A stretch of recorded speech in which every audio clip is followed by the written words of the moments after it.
Ghostwire Tokyo is almost upon us, and I know that I've loved the trailers, but I'm still not quite sure what kind of a game this is.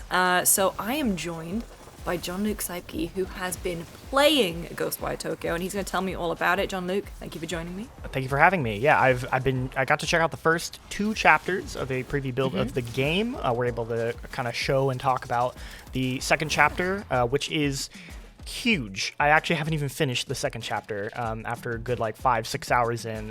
It is massive. I will say that I also was just not really sure what this game was. I knew I loved its vibes, but I wasn't sure what you were going to do with it. And now that I have played it, I can say that what I have played, I absolutely love.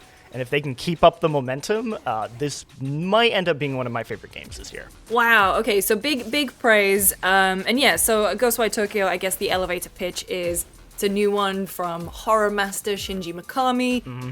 Very kind of like a stylized Tokyo. People have gone missing, and you have these kind of awesome powers. It's in first person, these awesome powers that you can use.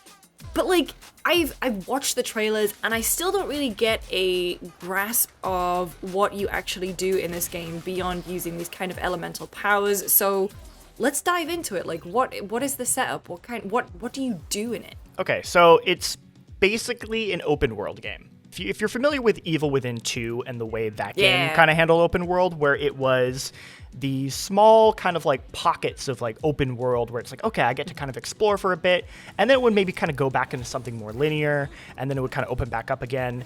This feels more like an evolution of that, where it is kind of these pockets of open world you get at a time, but this time it's all one massive map that is kind of connected, where in Evil Within 2 it was a couple different maps. So at the beginning of the game, you are confined to this very small section of Shibyua, which is where the game takes place. The rest of the map is covered in this deadly fog that will kill you if you try and go anywhere. So it isn't like you just have this unlimited freedom to go anywhere you want. But as you progress through the main story, you will find these torii gates that when you cleanse will expel the fog and reveal more of the map. So you're basically slowly going through the map, cleansing these areas and revealing more parts of it. Each time you do that, you'll open up now there's some side quests over here, and now there's some shops and stuff like that. So it is open world, but it is designed in a way where you kind of take it in small chunks. And because of that, it never feels massive in an overwhelming way. It feels very dense, where it's I got this small little district, but there's a lot to do in this district, and you kind of pick it clean, and then you decide, okay, I'm ready to move on, and then you go to the next district, and you kind of keep doing that. Okay, so are those torii gates, is there any kind of leveling system? Could I just not go around and just cleanse every single one? So there's some torii gates that you can go cleanse that kind of seem to be more related to this is probably got more optional side stuff. A lot of the major sections are tied to the story. So it is more I'm ready to progress the story. I'm going to go kind of cleanse the next area. And then you unlock sort of the next part of the map.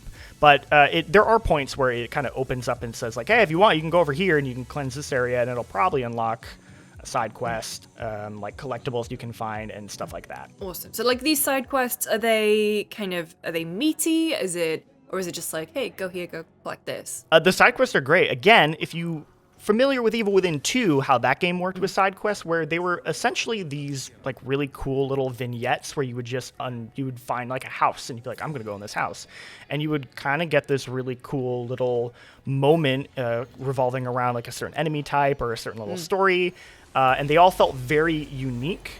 And that is exactly how it works in this game. Is you'll be I need to go cleanse this bathhouse that is flooding and it's been corrupted by evil spirits. Or there's this cursed doll that killed this spirit, and he wants me to go find the doll and burn it, and you have to go hunt the doll down. There's never been any repeating content for me. Every quest has been its own unique little thing with its own unique little story.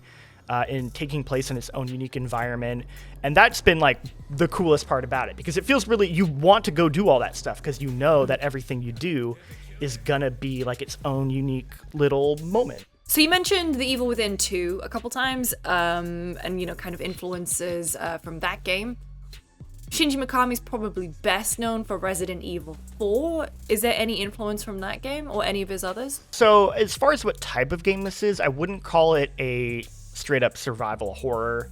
in the way like an Evil Within or Resident Evil is. It's not trying to scare you. It is trying to creep you out, though. Like, it is a very creepy game.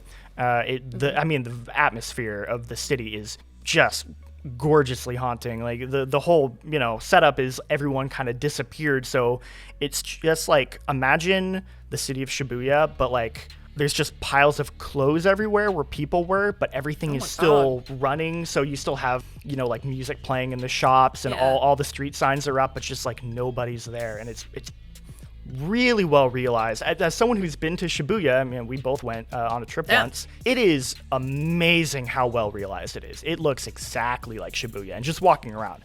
Where it feels like it's influenced by Mikami's style is in the combat. The combat, if you've seen it, you're using these weird like hand jutsus to fight these spirits. Essentially, your hands are different like spirit guns you have. Oh hell yeah. Oh wait, so I'm not gonna get told off for doing like finger guns. No, you were essentially like finger gun shooting these spirits, and so you'll start with like this basic one that's like, okay, it does this basic kind of like blast, and then you get one that does this more powerful fire shotgun blast. It feels very Resident Evil-y, is that you have this balance of, okay, I have these different powers with these different ammo types that can kind of work against different enemies, and there are a absolute ton of enemy variety that they're slowly introducing, and the balance becomes, okay, that enemy is going to be like shooting projectiles. I should probably take them out right away, but I have this enemy who's like a rush type. That stuff all feels very Mikami when you're playing it. I will say the combat does feel very simple, especially in the beginning. When you just have the one power, it's like, yep, I just shoot the guy and they die. As you get more powers and as you get more enemies, you can like feel the complexity like coming in, and that's where I'm very excited to see where it goes, is like as it progresses, and hopefully I think it can keep that momentum up. But even when it's simple, it feels really satisfying. Just the hand animations are so well done. Every time you can knock an enemy into a state where then you use your like ethereal weaving to like pull their core out, and you'll do this move where you use these like wires to just like snap them. It's the most satisfying animation. Every time you do it, it feels so good.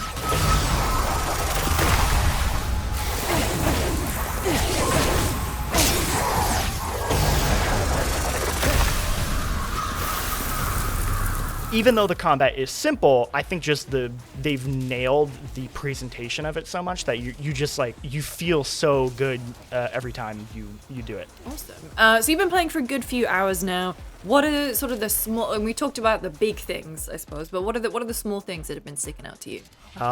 This game feels like it has a lot of like really cool like attention to detail moments. So I mentioned shops a lot. All of the shops have been taken over by these cat yokai that have come into the city. The game has a database that will actually like break down all the different like spirits and stuff, and can actually give you like a history lesson on like the real world sort of like inspiration for them, which is great. But for the cat yokai, they were like, no one knows why they came to Shibuya, but we think they're trying to get some ethereal catnip, and they're trying to raise money for it, which is why they've taken over all the shops, which I love. I think that's so cute. There's a little shopkeeper jingle at like the Family Mart style shops, which is lovely.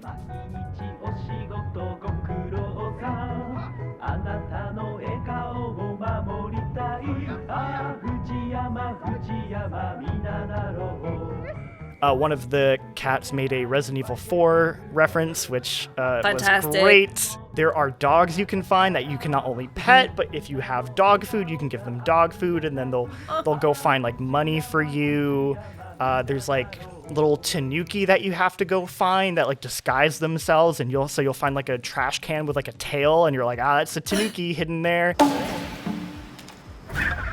It's both creepy, but it's like they're having a lot of fun with the yokai spirit aspects of it. Also, we haven't really talked much about the story, mostly because I kind of want to keep it vague, but the basic premise is that you play as a young boy named Akito, who is been saved by a spirit named KK that has possessed his body, that allows him to use his powers. So they kind of have this Jujutsu Kaisen, almost antagonistic relationship at first, and as you play through the game, like they kind of get to know each other. They have a lot of dialogue between them, even incidental stuff. Like, for example, I just randomly hopped on top of a car, and then they started talking about like, oh, how weird it is that like I can just like jump on a car now because no one's around.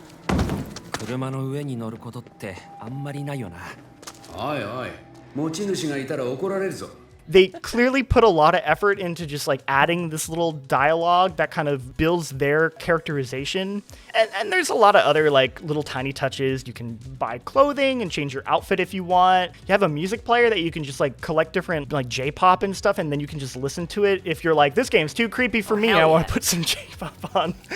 What is impressing me and making me just like really having a fun time with it is that you can tell there's so much love put into the game, and that they put in this side quest, or they put in this like cat shopkeeper because they just thought it was cool and they think it would be fun to have it in the game.